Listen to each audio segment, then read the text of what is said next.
kita tahu bahwa keluarga yang kokoh itu akan berkontribusi bagi masyarakat yang kokoh. Masyarakat yang kokoh akan berkontribusi bagi bangsa yang kokoh. Nah, disitulah maka PKS ini betul-betul concern memperhatikan keluarga. Jadi kalau di dalam agama Islam ya, ar-rijalu qawwamuna 'alan nisa, bahwa laki-laki itu pemimpin bagi perempuan. Sebetulnya Kartini dulu kan punya cita-cita yang luar biasa ya. Saya ingin mendapatkan pendidikan bagi para wanita itu bukan untuk menjadi pesaing bagi laki-laki, tapi bagaimana agar para wanita itu bisa mendidik anak-anaknya.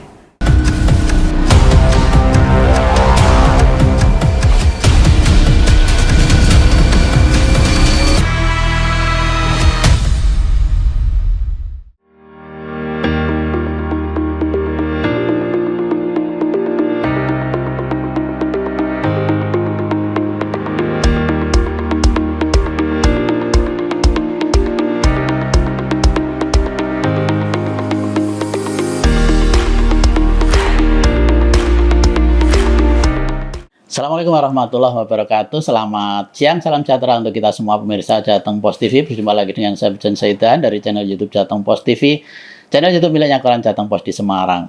Pemirsa, pada hari ini kita mendapat kesempatan sangat istimewa bisa berjumpa dengan salah satu wakil rakyat atau anggota DPRD Provinsi Jawa Tengah dari fraksi PKS. Bersama kami adalah Ibu Hajah Ida Nurul Farida, MPD. Assalamualaikum Ibu.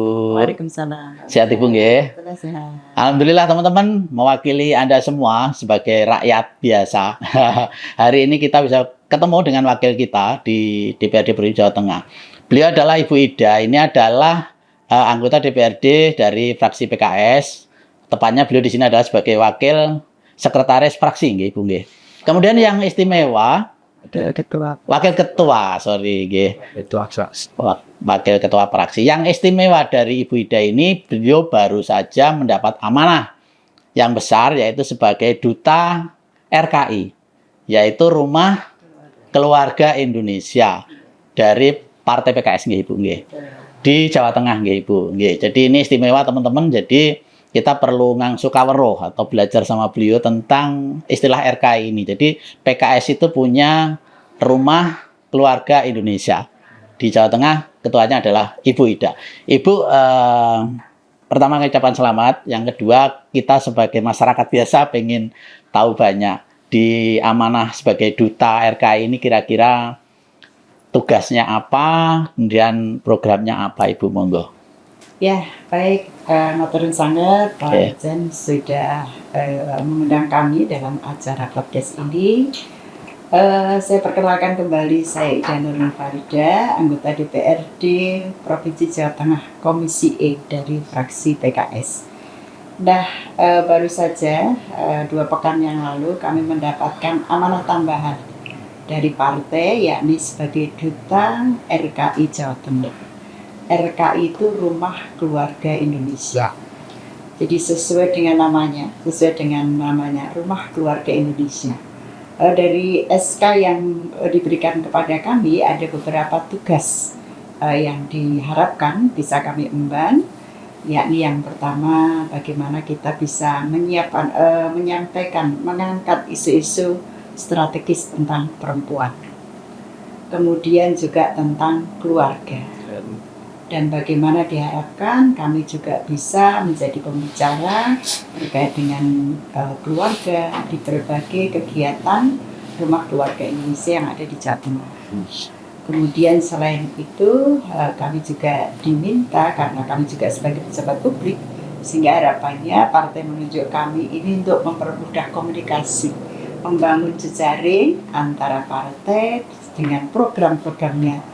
Salah satunya Rumah Keluarga Indonesia ini dengan ormas yang lain, dengan tokoh-tokoh yang lain, dengan OPD-OPD yang terkait, sehingga program yang harapan kita itu bisa mendukung ketahanan keluarga Indonesia itu bisa tersinergikan, terkolaborasikan dengan berbagai pihak dan stakeholder, sehingga kita bersama-sama membangun keluarga Indonesia yang kokoh.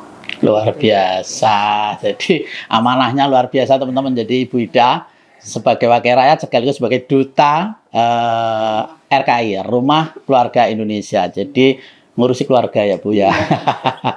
Sebagai pejabat publik tapi juga harus concern kepada perhatian keluarga. Ibu, kira-kira dari RKI ini atau dari Partai PKS yang diharapkan keluarga kita itu harus seperti apa Ibu sampai dibentuk RKI itu? Harapannya seperti apa? Iya, jadi PKS ini ada bidang perempuannya, BPK namanya, bidang perempuan dan keluarga. Ini memang punya concern untuk membangun keluarga. Kita tahu bahwa keluarga yang kokoh itu akan berkontribusi bagi masyarakat yang kokoh. Masyarakat yang kokoh akan berkontribusi bagi bangsa yang kokoh.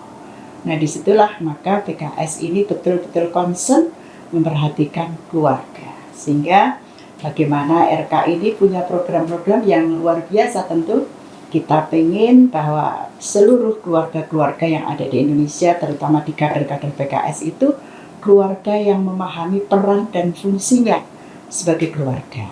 Bahwa keluarga itu sebagai fondasi utama membangun bangsa, ya, membangun masyarakat, dan di dalamnya juga ada kegiatan-kegiatan yang tentu sebelum kita ini keluar, punya tugas-tugas keluar, bahwa kita ini di rumah harus kokoh dulu. Nah, ketika rumah kokoh, keluarga kokoh, maka ketika kita keluar, baik itu ayah ataupun ibu ataupun anak, ketika di rumah itu sudah kuat, ya, punya kekuatan dalam sisi maknawiyah, spiritual, keimanan. Kalau dari sisi kesehatan ada imunitas, gitu ya, ada imunisasi kan, pemerintah itu punya program imunisasi untuk anak-anak balita. Nah, kita berharap bahwa keluarga itu juga punya imunitas dalam masalah spiritual, masalah karakter, ya, masalah keimanan.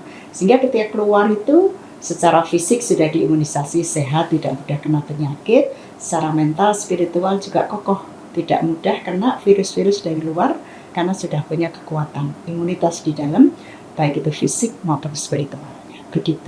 Oke, jadi RKI ini sebetulnya ujung-ujungnya bagaimana membuat keluarga itu menjadi tahan, ya, maka disebut istilahnya sekarang itu istilahnya ketahanan keluarga, Bu ya. Ketahanan keluarga itu ada di situ, ada ketahanan mental, spiritual, kemudian psikis ya, kesehatan, yang paling penting ekonomi, Bu. Gimana Bu, kira-kira program yang ke depan mau dikembangkan untuk membuat ketahanan keluarga dari sisi banyak hal tadi termasuk ekonomi barangkali Bu? Iya, jadi BPK di sini selain ketahanan keluarga dari sisi mental spiritual, juga penguatan dari sisi ekonomi ya. Jadi semacam pemberdayaan. Nah, tentu kalau RKI ini sendiri memang visi misinya itu adalah bagaimana kita menjadikan keluarga kita ini yang mandiri ya, kemudian bertakwa, mandiri begitu, kemudian punya pemahaman tentang keluarga yang kokoh. Nah, kemudian selain bagaimana di dalam rumah itu anak-anak itu terkondisi dengan baik, keluarganya baik, begitu. Di sisi lain bagaimana para wanita ini juga diberikan kesempatan untuk memberdayakan diri. Ada pelatihan bagaimana memang betul wanita atau perempuan atau ibu ini kan madrasah pertama bagi anak-anak, pendidik pertama bagi anak-anak. Tetapi ketika seorang wanita punya potensi-potensi yang lain, misalnya bisa membantu ekonomi keluarga, ini tentu juga ada forum, ada tempat-tempat kita untuk memberikan pelatihan-pelatihan. Karena kita tahu di masyarakat banyak pelaku UMKM itu juga perempuan. Betul. Banyak pelaku UMKM itu perempuan. Nah, sehingga kita pun juga memberikan ruang untuk para wanita, untuk para kader-kader kita, bagaimana kita memberikan pelatihan-pelatihan. Selain dia berdaya secara keluarga kokoh, secara ekonomi juga bisa membantu suami untuk menambah nafkah keluarga. Ini juga suatu yang kita perhatikan. Gitu. Oke, jadi ketahanan keluarga itu sebetulnya perpaduan antara bapak, ibu dan anak, nggih. Ini masing-masing punya peran Bu, kira-kira Bu. Iya, misalnya bapak itu harus seperti apa, ibu harus seperti apa, nggih. Jadi kalau di dalam agama Islam ya, ar-rijalu qawwamuna 'alan nisa, bahwa laki-laki itu pemimpin bagi perempuan. Namanya pemimpin itu bagaimana mengarahkan, menjadi nakoda itu adalah pemimpin, tujuan kita mau kemana itu pemimpin. Nah, kemudian juga pemimpin itu bagaimana berusaha untuk berikan nafkah kepada suami, kepada istri dan anggota keluarga. Nah, tentu bagaimana mencari nafkah yang halal, yang thayyib ya. Kemudian tujuan kita berkeluarga itu mau kemana? Nah, kami kita kan semuanya tujuannya adalah mencari ridho Allah. Nah, itu suami memberikan panduan itu. Nah, istri ini mendukung membantu suami karena kita pengen bangun keluarga yang kokoh, mencari ridho Allah, maka anak-anak juga harus dididik dengan bagaimana dia mengikuti peraturan-peraturan yang digariskan oleh Allah SWT. Kemudian sebagai seorang ibu, kalau punya potensi-potensi yang bisa dikembangkan, kita pun sebagai seorang wanita bisa mendukung suami. Punya keterampilan-keterampilan yang bisa kita lakukan di rumah, kita juga bisa. Mungkin membuat kue, atau membuat keterampilan-keterampilan yang lain, bercocok tanam dan sebagainya, yang itu juga bisa mendukung kekuatan ekonomi keluarga. Jadi, ya ketahanan secara spiritual, mental kita bangun, secara ekonomi kita juga bangun bersama-sama. Bahkan ekonomi seringkali menjadi faktor utama gitu. Sebuah, mohon maaf kalau orang mengatakan kebahagiaan ya, ketenangan atau kebahagiaan atau ketahanan keluarga itu kadang-kadang orang mengukur masih ekonomi nomor satu ya. Menjadi hal yang penting. Kalau anak Ibu, kira-kira tugas atau kewajiban anak dalam ketahanan keluarga ini apa kira-kira? Ya, jadi anak ini kan adalah faktor yang merupakan bagian yang tidak terpisahkan dari sebuah keluarga. Ketika pasangan suami istri kemudian melahirkan seorang anak, maka ada kewajiban bapak ibu untuk mendidik mengarahkan mereka. Nah, tentu kewajiban anak itu sesuai dengan apa yang dididik oleh bapak ibunya ya. Yakni bagaimana dia taat kepada Allah, taat kepada Rasul, berbakti kepada orang tua, kemudian juga belajar. Dan itu semuanya memang tidak lepas bagaimana orang tua mengkondisikan. Ya. Mohon maaf, kalau anak itu bisa baik, itu tentu ketika punya teladan. Ada seorang ayah yang baik, ada seorang ibu yang baik. Ketika anak itu dilepas begitu saja tanpa ada teladan, tentu juga mungkin kita susah mendapatkan anak yang baik. Jadi anak-anak itu dididik tentu secara teori kita berikan ya. Kemudian secara ilmu pemahaman kita berikan, tapi yang paling penting teori pendidikan yang paling penting kita adalah teladan ya, bahwa teori pendidikan menurut Abdullah Nasirwan itu bahwa metode pendidikan yang paling manjur bagi anak itu adalah teladan. Jadi ketika seorang ayah pengen mengajak anak-anak untuk ke masjid misalnya yang laki-laki, tidak harus banyak ngomong, cukup ketika mendengar adzan, ambil air wudhu, pergi ke masjid. Ayo ke masjid. Itu ketika anak setiap hari melihat 5 waktu seperti itu, dia akan ikut. Demikian juga ibu ketika ingin mengkondisikan anak-anaknya ya, habis maghrib itu adalah saat mengaji begitu, ya habis maghrib mari kita biasakan tidak ada TV yang hidup, tidak ada gadget yang dipegang begitu ya, semuanya mengkondisikan untuk belajar, untuk mengaji dan belajar. Dan juga dalam kata-kata, dalam perilaku, anak ini akan mengikuti apa yang dilakukan oleh orang tuanya. Ada yang mengatakan anak itu fotokopi bapak ibunya. Ya. Jadi kalau ibunya ngomongnya lembut, baik, ya, sopan, anak juga akan terbiasa seperti itu. Dan kami punya pengalaman, saya dulu kan guru TK nggak bisa. Oh, iya. Jadi guru TK Sarawak 20 ada pengalaman ya. Iya. Itu anak-anak dalam satu kelas ini 20 anak itu kan 20 macam, 20 karakter. Ada yang kalem, ada yang lembut, ada yang aktif sekali begitu. Ada yang mohon maaf, kadang-kadang kata-katanya kasar gitu. Setelah kita mencoba melihat ketika ada yang saya dalam tanda petik agak khusus begitu, kita coba berdialog kepada orang tua atau bersilaturahmi kepada orang tua. Oh ternyata kita baru mau masuk sudah ada suara keras-keras gitu ya. Ternyata kebiasaan di rumah itu sangat mempengaruhi bagaimana kondisi anak-anak kita. Sehingga sekali lagi karakter anak itu sangat terpengaruh bagaimana pola pendidikan di rumah. Dari orang tuanya, betul. Jadi menjadi orang tua harus menjadi orang tua yang benar ya, tidak sembarangan karena dicontoh sama anaknya. Oke, Bu, dalam rangka ketahanan keluarga ya mungkin ya, karena RKI ini arahnya ke ketahanan keluarga. Kalau seorang ibu, misalnya Bu berperan ganda sebagai seorang ibu juga, tapi sebagai seorang karir di luar, gimana menurut Ibu? ya ini yang harus bagaimana kita pandai-pandai mengatur waktu, bahwa kita sadari memang wanita itu ada dua tugas ya, tugas domestik, tugas publik. Yang ada yang punya dua tugas itu, ada yang domestik saja begitu ya, tapi ada yang tidak sedikit sekarang ini yang punya dua tugas, yakni di domestik dan publik. Nah tentu sebagai seorang wanita yang punya dua tugas itu, bagaimana kita pandai-pandai memanage waktu kita, memanage keluarga kita begitu ya, membangun komunikasi yang baik antara suami, istri dan anak-anak, sehingga kegiatan kita sebagai seorang wanita itu dipahami oleh suami dan juga dimengerti oleh anak-anak kita, dikomunikasikan. Nah, saya pengalaman dari kecil ya, waktu anak-anak saya masih kecil, saya fokus kepada anak-anak saya di rumah.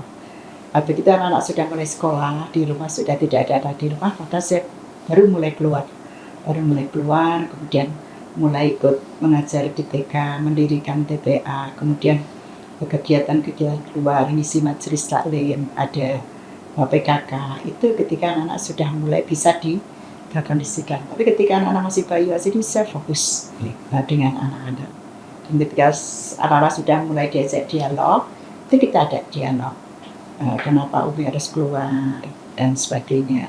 Terus jadwalnya Umi apa saja, hari apa saja itu anak-anak sudah tahu. Jadi kalau hari Selasa itu Umi ngisi di mana, hari Rabu Umi ngisi di mana, itu anak sudah mulai tahu sejak sudah kita, karena dari kecil kita biasakan untuk dialog. Jadi keluarnya kita ini bukan suatu hal yang sia-sia, tetapi ada suatu hal yang bermanfaat. Demikian juga komunikasi kami dengan suami. Alhamdulillah Pak Haris ini tipe orang sebagai suami yang tidak rewel. Jadi sangat memahami dan juga mendukung. Jadi waktu kami masih kami kecil-kecil, kami itu biasa berbagi tugas. Kadang Pak Haris nyuci, saya masak, Pak Haris mandikan anak, saya yang menyiapkan makan, itu biasa. Jadi tidak ada ini kerjaannya Bapak, ini kerjaannya itu tidak ada. Sudah kami bersama, karena kami menyadari sebagai keluarga yang baru belajar ya, belajar hidup, belajar untuk memulai, itu kami selalu bersama-sama. Dan ketika ada satu hari yang harus keluar, Pak Haris menyiapkan yang nyuci, yang menyiapkan anak Pak Haris. Nah nanti saya keluar ini, anak sudah siap, saya bawa begitu. Dan itu saya merasakan dukungan yang luar biasa ya. Anak-anak masih kecil, dan itu terbawa sampai ketika anak semakin besar, mereka mondok, kemudian juga semakin besar, dan sampai hari ini alhamdulillah dalam hal komunikasi alhamdulillah kami tidak ada masalah. Dan luar biasa. Iya, dan kami ini kan ya mulai dari mahasiswa itu punya pengalaman aktif di organisasi ya Pak ya. Saya pernah di Senat Mahasiswa, kemudian di Karang Taruna. Saya pernah juga menjadi ketua KOP BMI Putri di Salatiga. Nah waktu itu jadi ada pengalaman itu, dan kemudian ketika sudah menikah kami juga kemudian punya aktivitas, kemudian juga ketika saya menjadi guru TK, saya kemudian jadi ketua IGTKI di Kabupaten Semarang.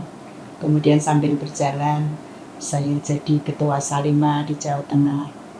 Sambil berjalan saya jadi penggerak PKK di Salatiga ya.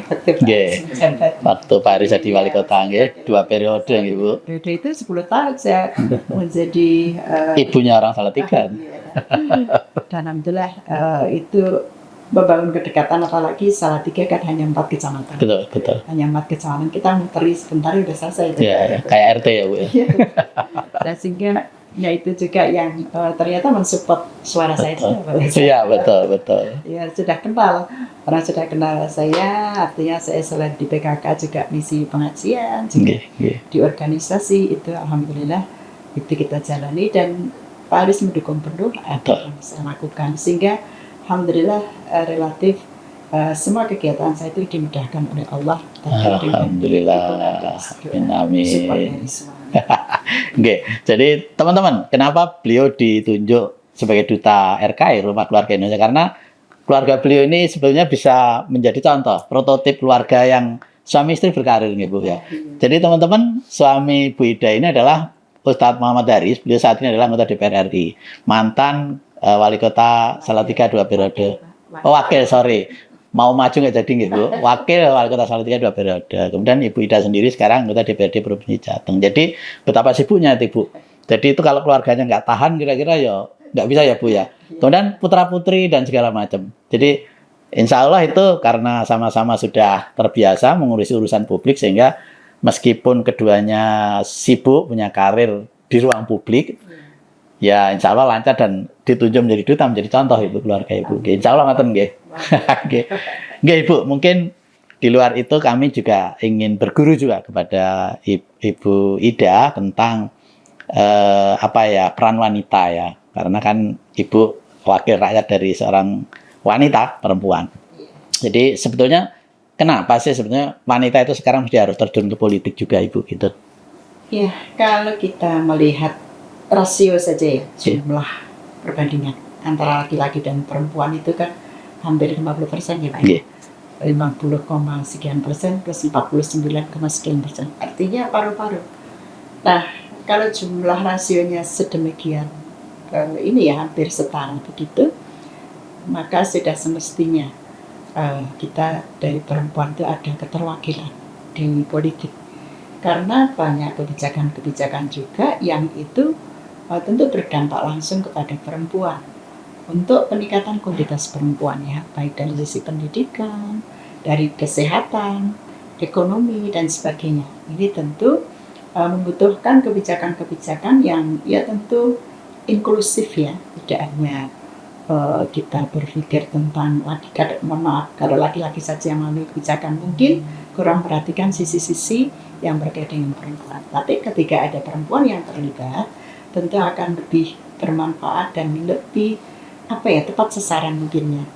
Bagaimana hal-hal yang dibutuhkan perempuan itu akan sangat dipahami kalau ada perempuan-perempuan yang terlibat dalam pengambilan kebijakan.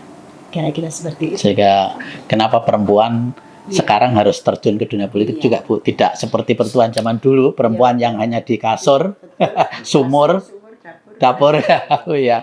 Jadi sekarang sudah bahkan undang-undang juga sudah membuka ruang gitu, partisipasi perempuan 30% harus ada di parlemen ya, di antaranya. Kalau PKS sendiri sudah berapa persen Bu untuk di parlemen untuk peran perempuan? Kalau kami di provinsi ini baru 1 ya. Berarti Ibu sendirian nih? Oh ya. Itu bukti juga ya Bu ya, masih ada disparitas ya. Sebetulnya kalau dari sisi waktu pencalekan itu kan ya sudah semua. Oh sebetulnya kalau saat pencalekan sudah sudah memenuhi syarat ya. Iya, 30% kan wajib. Betul setiap partai ya. Wajib. Ternyata rakyat juga masih milih laki-laki ya Bu ya. Oke, bahkan juga kita ada ini sih nomor-nomor perempuan yang di nomor 1 juga tidak hanya saya. Betul. Juga. Tapi ya laki-laki bahwa perempuan itu bagaimanapun tidak bisa mandiri secara penuh ya. Betul. Bagaimanapun harus ada support sistem yang mendukung secara kuat. Ada kodrat-kodratnya yang tidak bisa disamain dengan laki-laki ya. Kan begitu. Jadi tentu selain mungkin faktor dari mungkin kompetensi, kemudian juga hal yang lain, tentu ada faktor yang tidak penting. Masalah ekonomi, masalah dukungan sistem dana itu jelas itu sangat berpengaruh juga.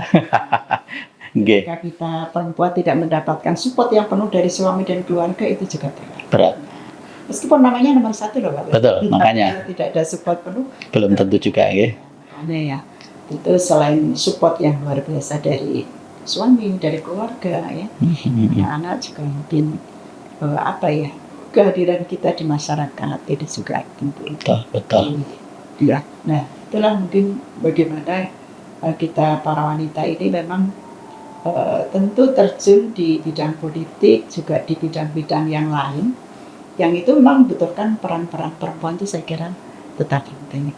Meskipun sampai saat ini di DPR RI sendiri juga masih belum sampai 20%. Ya, belum tercapai 25% aja. 21, 22 kita sendiri di provinsi masih 20%. Tapi upaya-upaya di sana itu terlihat. Dan kalau kita melihat sebetulnya Kartini dulu kan punya cita-cita yang luar biasa ya. Saya ingin mendapatkan pendidikan bagi para wanita itu bukan untuk menjadi pesaing bagi laki-laki, tapi bagaimana agar para wanita itu bisa mendidik anak-anaknya menyiapkan generasi-generasi terbaik untuk bangsanya. Nah itu kan cita-cita seorang Kartini zaman dulu yang dipingit tapi sudah punya cita-cita. Betul, sangat luhur ya untuk wanita ya. Iya, Mengangkat harkat martabat kaum wanita. itu luar biasa ya, makanya R.A. Kartini itu menjadi salah satu pahlawan wanita yang luar biasa.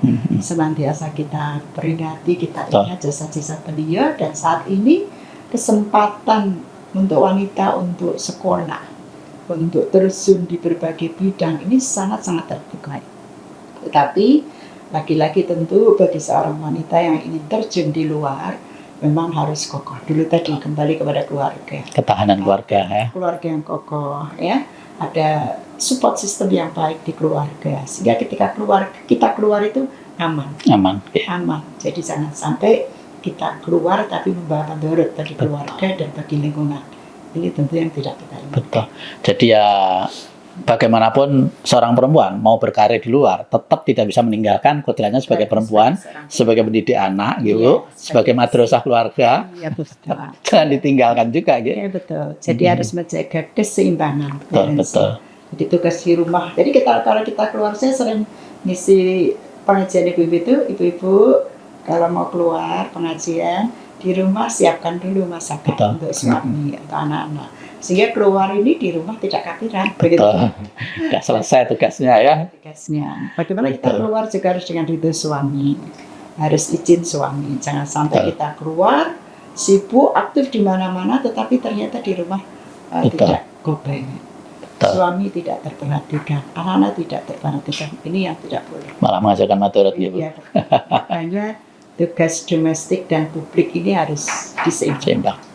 Oke, Ibu, jadi sebetulnya undang-undang sendiri memberi ruang kepada perempuan yang memiliki kesempatan untuk terjun di dunia politik, partisipasi perempuan sampai 30%, tapi nyatanya masih 25% aja belum, Bu. Ini tantangan juga, Bu, ke depan. Monggo kaum Hawa nih ya, para penerus era Kartini nih untuk membuktikan bahwa perempuan juga mampu, Bu. Iya. Mampu dan diberi ruang, itu yang paling penting. Oke, Ibu, dalam hal perempuan juga di masyarakat kadang masih ada semacam Bu, pro kontra, rasan-rasan.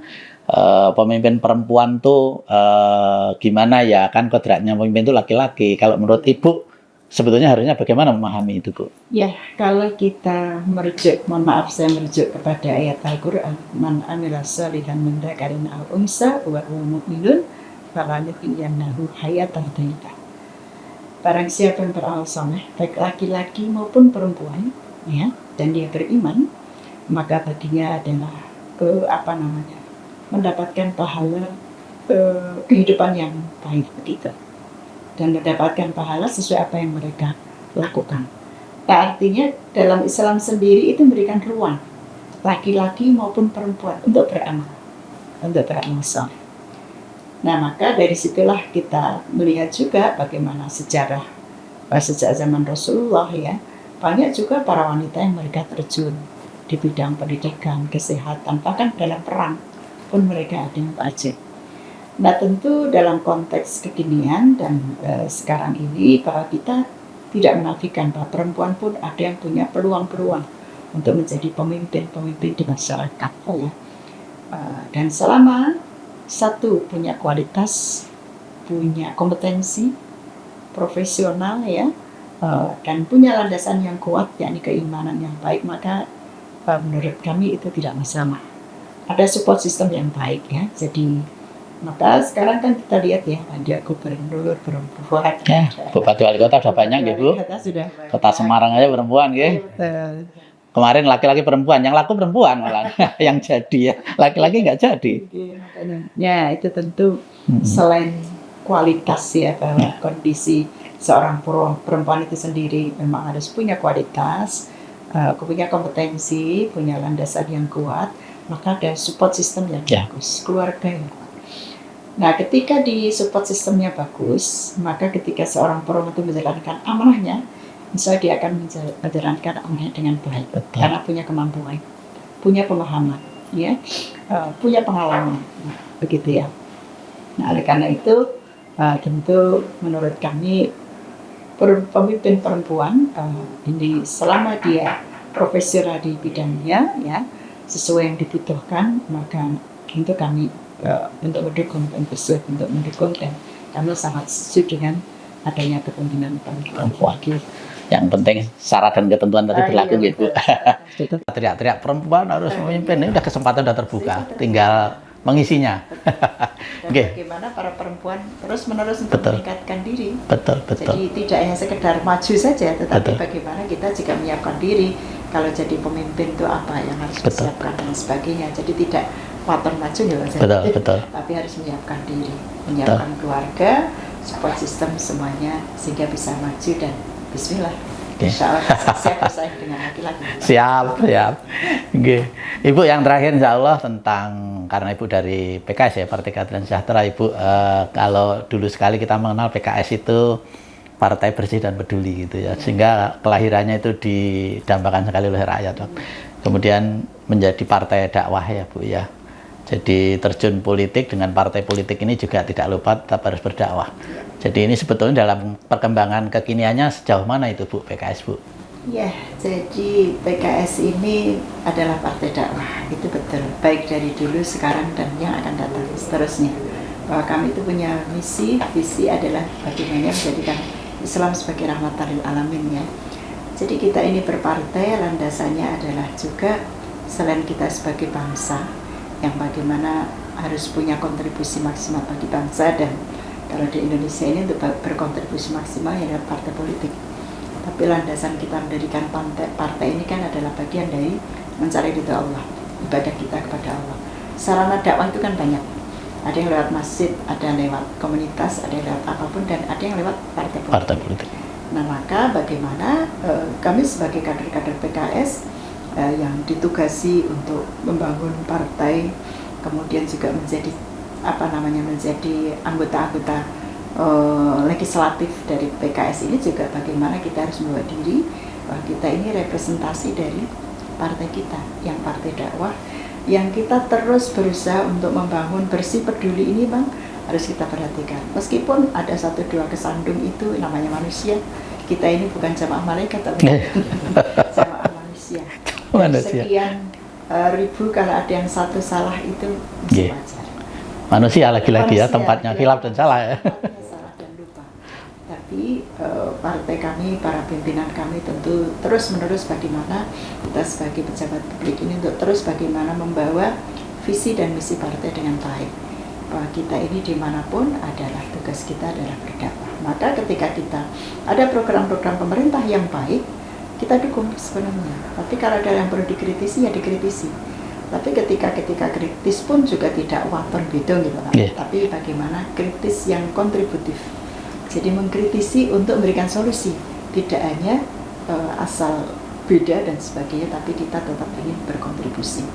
Dan apalagi sekarang kita sudah berada di koalisi ya, tapi tetap di koalisi itu bukan berarti hanya diam saja manut, tidak. Tetap kita terus bagaimana kita menyuarakan hal-hal yang memang sekiranya itu memberatkan, kebijakan itu memberatkan bagi masyarakat, ya kita akan mengkritisi. Dan kalau itu ternyata baik untuk masyarakat, ya kita akan dukung sepenuhnya. Kira-kira seperti itu. Jadi tetap dakwah dari dulu, sekarang, dan seterusnya. Yang akan datang. Bukan dulu saja loh. Ya. Jadi ini memang luar biasa kalau kita berkaca kepada PKS ya Bu ya. Jadi partai dakwah ini memang tidak sekedar partai berpolitik ya, tapi membawa misi dakwah dan dari dulu, dan insya Allah juga sampai yang akan datang Bu. Amin. Oke Bu, terima kasih sekali atas waktunya bincang-bincang dengan kami. Mudah-mudahan apa yang kita bicarakan ini menjadi pencerahan buat kita semua Ibu, khususnya untuk warga Jawa Tengah khususnya lagi untuk ketahanan keluarga. Ternyata ada ilmunya Bu, membuat keluarga menjadi tahan itu ya. Contohlah keluarga dari Ibu Ida ya, yang insya Allah di situ suami istri orang-orang berkarir di politik, tapi insya Allah juga tetap tahan keluarganya. Ibu terima kasih sekali. Mudah-mudahan bermanfaat dan menjadi berkah untuk kita semua. Saya undur diri. Assalamualaikum warahmatullahi wabarakatuh.